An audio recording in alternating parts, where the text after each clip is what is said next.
So, Hare Krishna everyone. In today's video, we're gonna see code forces around 785 div 2 question C, palindrome basis. ठीक है, देखते हैं question. You are given a positive integer n. ठीक है, हमको एक positive integer दिया है n. Let's call some positive integer a without a leading zeros palindromic if it remains the same after reversing all its digits. ठीक है, मतलब यहाँ से लेके यहाँ तक में इनने क्या बता दिया, इनने बस ये बता दिया एक नंबर है, कोई पैलिंड्रोम कब होगा. अब आगे क्या बताया इनने, find the number of distinct base to express n as a sum of palindromic integers. मतलब हम कितने डिस्टिंक्ट वेज हैं, मतलब उन पैलिंड्रोमिक नंबर्स का यूज करके मैं n को बना सकता हूं बाय समिंग देम अप. ठीक है, मतलब सिंपल सा यही है. टू वेज आर, और जो नंबर ऑफ डिस्टिंक्ट वेज है ना, ये डिस्टिंक्ट कब होंगे वो आगे बताया. Two ways are considered different if the sequence of at least one palindromic integer is different in them. ठीक है, मतलब जैसे कि देखते हैं 5 है, तो 5 को हम कितने पैलिंड्रोमिक इंटीजर की मदद से बना सकते हैं. देखो, एक 4 भी एक पैलिंड्रोम है, 1 भी एक पैलिंड्रोम है. 4 प्लस 1 क्या हुआ 5.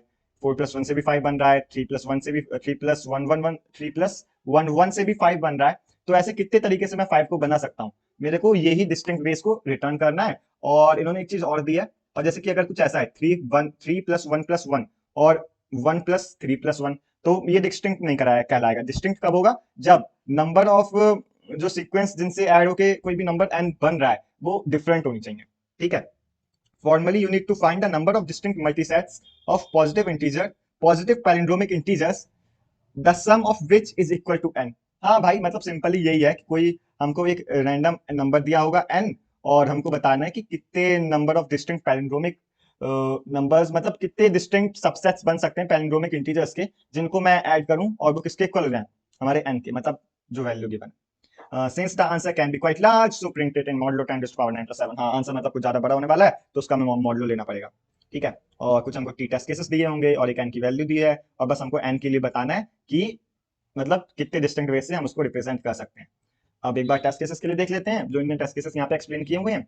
तो जैसे कि अगर मैं यहाँ पे कंसिडर करूँ 5 को, तो 5 को मैं कितने तरीके से एक्सप्रेस कर सकता हूँ पैलिंड्रोमिक इंटीजर्स की मदद से. देखो 1 प्लस 1 प्लस 1 प्लस 1, अगर मैं इनको कुछ इन सबको ऐड करूँ क्या बनेगा, तब भी 5 बन रहा है. और एक अगला मेथड ये होगा कि मैं 2 प्लस 1 को यूज कर लूँ, और अगला क्या होगा कि 1 प्लस 2 को यूज कर लूँ, और अगला क्या होगा 3 प्लस 1 1 1 एंड सो ऑन. तो आप देखोगे कितने वेज हैं, कि मतलब मैं सिर्फ 7 तरीके हैं, मतलब 7 तरीके हैं जिनसे मैं पैलिंड्रोमिक इंटीजर्स का यूज करके अपने इस गिवन नंबर n को फॉर्म कर सकता हूं, जो कि यहाँ पे 5 है. और भाई अगर हम 12 के लिए कंसीडर करें, तो 12 को मैं कितने का यूज करके बना सकता हूँ, 74 का यूज करके. बात को समझ रहे हो ना. तो बस हाँ, यही है क्वेश्चन. तो सॉल्यूशन देखते हैं इस क्वेश्चन का. जैसे कि हमें n की रेंज क्या दी है, n की रेंज है 1 से लेके 4 into 10 raise to the power 4. n की रेंज देखिए हमने कहां से कहां तक है, 1 से लेके 4 into 10 raise to the power 4. ठीक है, तो कुछ ये हमको n की रेंज गिवन है. एक सेकेंड. हाँ ठीक है, हमको कुछ ये n की रेंज गिवन है. अब हमें इस n के लिए देखना है कि कितने नंबर ऑफ मतलब इस रेंज के लिए देखना है. तो हमको क्या था, हमको एक बार फिर से रिपीट कर देता हूँ. जैसे कि कोई नंबर 5 है, तो 5 को किनकी मदद से बनाना है, पैलिंड्रोमिक नंबरों की मदद से. 5 को किनकी मदद से बनाना है, पैलिंड्रोमिक नंबरों की मदद से. करेक्ट. पैलिंड्रोमिक नंबर कैसे, जैसे कि 101 हो गया, 202 हो गया. हमको पता है पैलिंड्रोमिक नंबर किनको कहते हैं, जो आगे से रीड करें या पीछे से रीड करें वो सेम ही हो. ठीक है, उनको पैलिंड्रोमिक नंबर कहते हैं. और हमको इस एन को पैलिंड्रोमिक नंबर्स की मदद से बनाना है. ठीक है, पैलिंड्रोमिक नंबर की मदद से बनाना है, मतलब पैलिंड्रोमिक नंबर्स को का सम करके. तो क्यों ना मैं 1 से लेके 4 इंटू 10 रेज़ टू पावर 4 के बीच में सारे पैलिंड्रोमिक नंबर्स को निकाल लूं, क्योंकि मुझे पता है ज्यादा से ज्यादा मतलब इसी रेंज के नंबर के बीच, मतलब इसी रेंज के बीच में जो पैलिंड्रोमिक नंबर्स होंगे उनका यूज करके मैं एन को फॉर्म करने वाला हूँ. उन्हीं का यूज करके फॉर्म करने वाला. जैसे 5 था, 5 को मैंने किन किन का यूज करके किया, फॉर्म करा था. जैसे कि 1 प्लस 1 प्लस 1 प्लस 1 प्लस 1 3 4 5, तो ये सब पैलिंड्रोमिक नंबर्स हैं. फिर उसके बाद 5 का और कौन सा था, 1 प्लस 2 प्लस 2. तो एक तरीके से देख रहे हो ना, सब पैलिंड्रोमिक नंबर का यूज करके मैं फॉर्म कर रहा हूँ. और वो जो पैलिंड्रोमिक नंबर है वो कौन सी रेंज में प्रेजेंट है, 1 से लेके 4 इंटू 10 टू पावर 4 की रेंज में. तो एक सेकंड सॉरी, इस रेंज में प्रेजेंट है. तो मैं क्या करूंगा, 1 से लेके 4 इंटू 10 रेज़ टू पावर 4, इसके बीच में सारे पैलिंड्रोमिक नंबर निकाल लूंगा. ठीक है, और मेरे को पता है पैलिंड्रोमिक नंबर बहुत कम होते हैं, तो ज्यादा से ज्यादा वो 500 के अंदर ही अंदर होने वाले हैं. जो पैलिंड्रोमिक नंबर कितने होने वाले हैं, 500. उनको मैं एक एरे में डालूंगा, एक एरे में डालूंगा. करेक्ट, एरे में डाल लिया. अब क्या है, अब मैं एक तरीके से बताऊं ना, इस एरे में क्या प्रेजेंट है मेरा, 1 से लेके 4 इंटू 10 रेज़ टू पावर 4 के बीच के पैलिंड्रोमिक नंबर मेरे इस एरे में प्रेजेंट है. और मेरे को एक एक वैल्यू दी है एन, जिसको मेरे को फॉर्म करना है इन कुछ नंबरों की मदद से, इन कुछ नंबर की मदद से फॉर्म करना है. तो क्वेश्चन कहां ब्रेक डाउन हो गया, ये क्वेश्चन ब्रेक डाउन हो चुका है क्वाइन चेंज प्रॉब्लम में. Coin change problem. अब अगर आपने कॉइन चेंज करी होगी तो आपको पता होगा उसमें क्वेश्चन में क्या था कि हमको एक एरे गिवन थी होती थी और हमको एक टारगेट गिवन होता था। हमको बताना होता था कि डिस्टिंक्ट वेज, कितने डिस्टिंक्ट वेज हैं इस टारगेट को फॉर्म करने के लिए। एक क्लासिक डीपी का प्रॉब्लम है ना, एक क्लासिक डीपी का प्रॉब्लम है जिनने जिनने क्या कहते हैं ये कॉइन चेंज वाला क्वेश्चन क्या होगा ना, आई एम डैम श्योर कि वो इसके बाद मतलब इस वाली स्टेटमेंट के बाद खुद क्वेश्चन को खुद सॉल्व कर लेंगे। और जिन्होंने ये कॉइन चेंज नहीं किया है उनको मैं रिकमेंड करूंगा कि डिस्क्रिप्शन में एक क्वेश्चन का लिंक होगा इसका कॉइन चेंज वाले का, और ऊपर कहीं पे लेफ्ट में देख लेना या राइट साइड में मैं एक दिख जाएगा वीडियो। एक बंदा है स्ट्राइवर स्ट्राइवर नाम से, टेक यू फॉरवर्ड का नाम से उनका चैनल है। उनके चैनल पे आप विजिट करिएगा, कॉइन चेंज का बहुत अच्छा एक्सप्लेनेशन दिया है। कौन सा क्वेश्चन का? कॉइन चेंज का। डीपी का क्वेश्चन है, बाद उसको इंप्लीमेंट करेंगे और उसके बाद आके इस वाले क्वेश्चन को, हमारे ओरिजिनल वाले क्वेश्चन को सॉल्व करेंगे। ठीक है, तो अब मैं यहाँ पे एक्सपेक्ट करता हूँ कि आप लोग को कॉइन चेंज वाला क्वेश्चन आता है, तो हम इसी को आगे कंटिन्यू करते हैं। तो अभी हमारे पास क्या है, हमारे पास एक एरे है जो कंसिस्ट करती है किनकी? पैलिंड्रोमिक नंबर्स की। पैलिंड्रोमिक नंबर्स की कंसिस्ट करती है पैलिंड्रोमिक नंबर से जो 1 से लेके 4 इंटू 10⁻⁴ के बीच में आए हैं, और हमको एक नंबर n दिया है जिसको हमको फॉर्म करना है। ठीक है, टिपिकल कॉइन चेंज हो गया वाला क्वेश्चन है। अब हमें देखना है कि एन हम कैसे फॉर्म कर सकते हैं। तो उसके लिए मैं कोड पे लेके चलता हूँ। बिल्कुल बिल्कुल कुछ भी मैंने कोड में टी स्मार्ट का कुछ ऐसा काम नहीं किया है कि हाँ देख के आके वैसे हो जाए, कुछ ऐसा करा तो है नहीं मैंने। बस हाँ, बस जो सिंपल कॉइन चेंज का कोड था ना, बिल्कुल वही कोड चिपका दिया है और सॉल्यूशन पास हो गया। ठीक है, बस हल्का सा चेंजेस, कुछ हल्के से मॉडिफिकेशन के साथ मैंने मतलब कॉइन चेंज वाला कोड लगा दिया और वो पास हो गया। अब मैं दिखा देता हूँ, और जिन्होंने कॉइन चेंज किया था वो समझ भी जाएंगे कोड देख के। मतलब मतलब मैं सोच ही रहा हूँ ऐसा कि हाँ आप लोगों ने किया होगा कॉइन चेंज वाला, तो समझ जाओगे आप। देखते हैं सॉल्यूशन, देखते हैं। तो देखते हैं इसका सॉल्यूशन मतलब कोड कैसा होने वाला है। सबसे पहले तो मैंने टी इनपुट लिया, नंबर ऑफ टेस्ट केसेस, उसके बाद मैंने एक एरे डिक्लेयर किया क्योंकि मुझे पता है, मतलब मैंने प्री कंप्यूट पहले किया हुआ था, मतलब चेक किया था मैंने कि एरे का साइज कितना होने वाला है। मतलब ये 1 से लेके 4004 तक की रेंज में कितने पैलिंड्रोमिक नंबर आने वाले हैं, कितने आने वाले हैं, ये मैंने पहले कंप्यूट करके पता कर लिया था।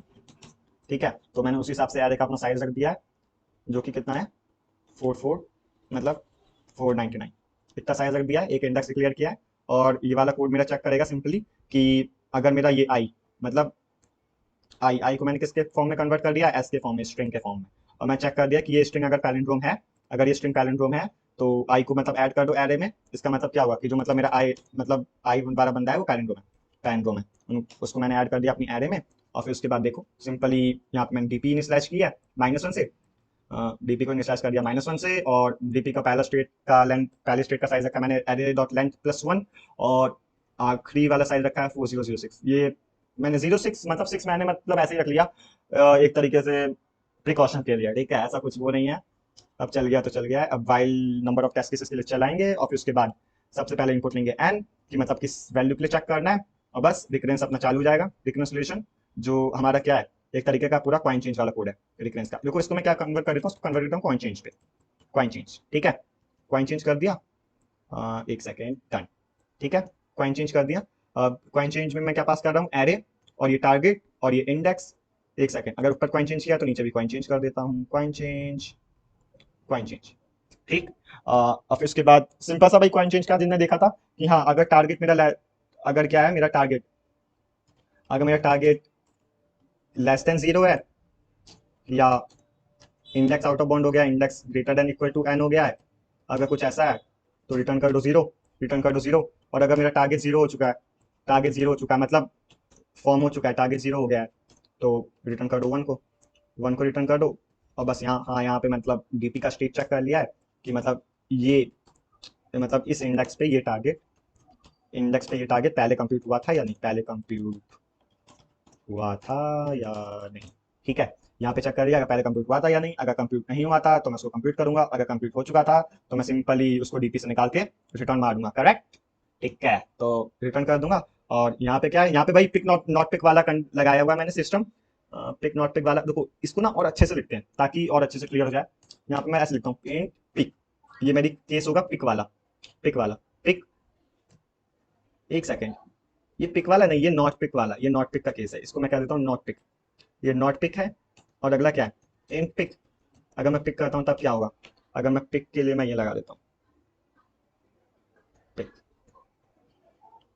ठीक है, तो ये वाली कॉल जाएगी नॉट पिक के लिए, ये ये कॉल जाएगी नॉट पिक के लिए, कि मतलब मैंने पिक नहीं की, कि मैंने पिक नहीं की है इंडेक्स। और ये वाली जाएगी, ये जाएगी पिक के लिए। ठीक है, ये पिक के लिए जाएगी और एट द एंड मेरे को क्या कर देना है, at the end pick and not pick को ऐड कर देना।